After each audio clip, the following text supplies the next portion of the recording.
Good day, my dear friends. Our gospel for today is from Matthew chapter 20 verse 1 to 16, where it is about the parable of the landowner who hires labor into his vineyard. At sa oras ng sahod, they all receive equal salary regardless. Yung iba nagtrabaho ng maghapon, simula umaga, yung iba nag-start alas 9 na, yung iba alas 3, yung iba late na, hapon na.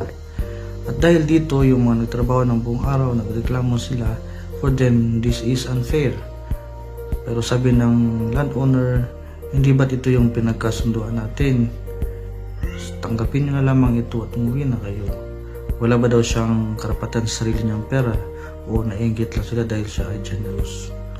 My dear friends, we used to think that God is fair, no? But He isn't fair. Hindi siya patas. And this is a good thing for us.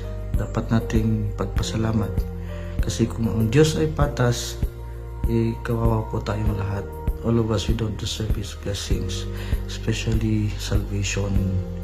This because God is so generous, so loving, so merciful, so compassionate, that He continues to bless us and giving us hope na magbago.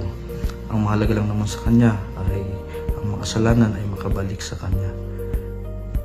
Kaya nga sabi niya, at the end of the parable, thus will the last will be the first, and the first will be last.